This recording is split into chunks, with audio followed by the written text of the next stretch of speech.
Dis-moi mon caméra va nous filmer. Voilà. Faya, ici là, je ici là. Faya, s'il te plaît, le ici là.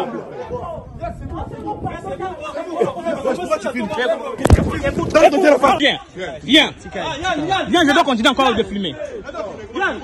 Je viens continuer encore de filmer, viens. C'est bon,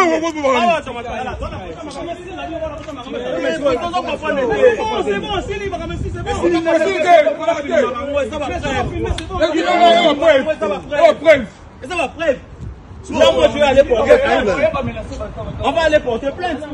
Ben oui. Et ça va preuve pour filmer en haut. Faut ça. Bon, on va casser. Et ça va preuve. Eh bon, ça va maintenant. Eh, Bakala, il a violé.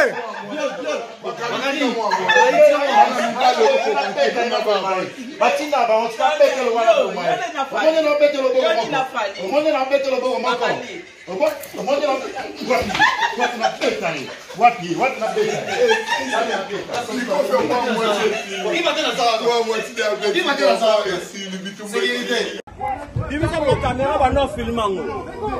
Voilà.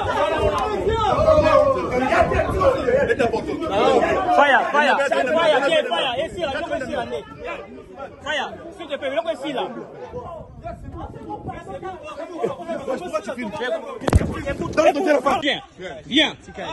Viens, je dois continuer encore de filmer. Je viens continuer encore de filmer, viens. C'est bon,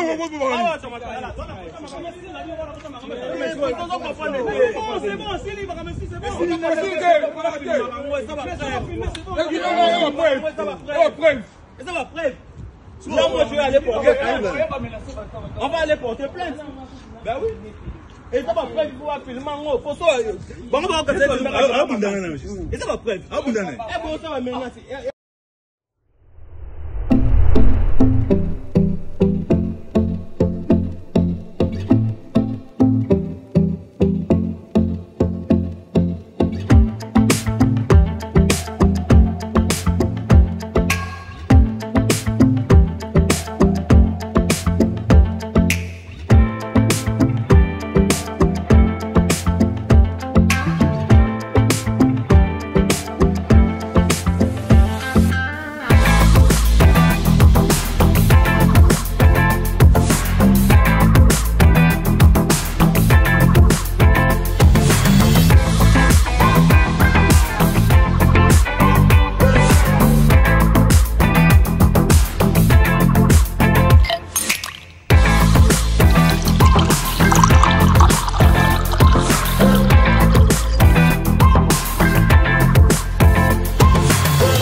Restaurant Paradis Secret, restaurant aux spécialités africaines, en pleine région parisienne, chez Chiquito Papa Paradis, au numéro 10 de la rue Pierre et Marie Curie, 77 380 à Comble-la-Ville.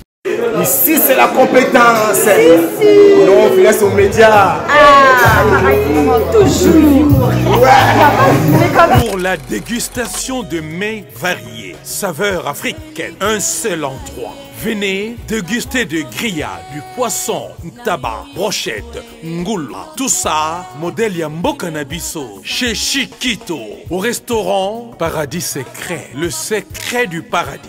Avec accompagnement de manioc, chikwang, banane plantain, du riz, etc. Notez bien l'adresse au numéro 10, rue Pierre et Marie Curie, 77 380, Comble-la-Ville.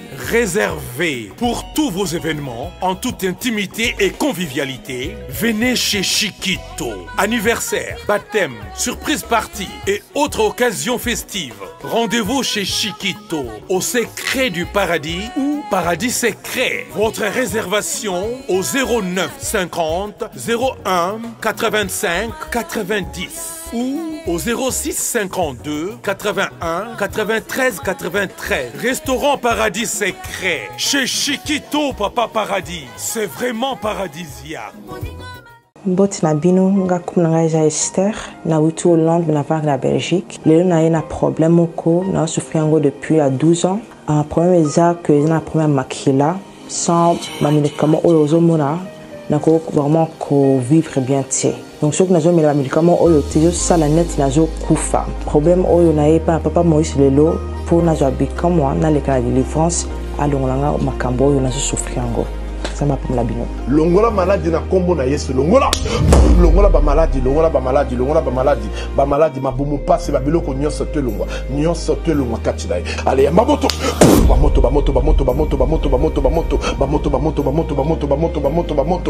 Jésus Christ longola de surtout bada longola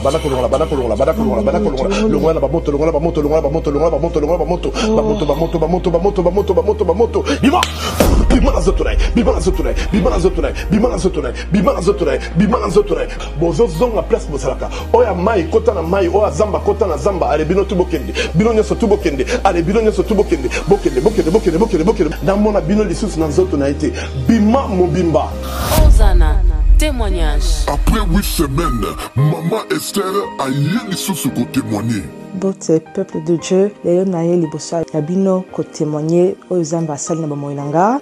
Quelques semaines passées na kenaki pa na papa Moïse pour la première maquille na zaki nango na ba ko souffrir ngo pendant 10 ans et zamba ko kanganga na makambo oyo ba docteur ba lobaki que sans médicaments normalement il va na kufa na lekaki ba opération et ba kolongwa te. Après délivrance na papa Moïse et kolongwa douleur et kenda nango semaine les cas après délivrance ba ekota la peine en zotunanga oyo ba ko causer donc problème na zotunanga et lingwa pe donc ba docteur batala kiango ba sali 2 fois kota lango po bazala sûr et ça le susoté. Donc leo na kumisa zambe oyo ya papa Moïse ya uzana ministry oyo asana moinanga pour na leka na ba église belé ba mona elokote ba docteur pe balobaki pananga soki nazo melango te donc kufa za liboswanga après que le cas de délivrance un problème oyo et kusila na maladie pe donc na bomoinanga na lobaki déjà ba maladie nyo surtout oyo wumelaka tango lai oyo silaka te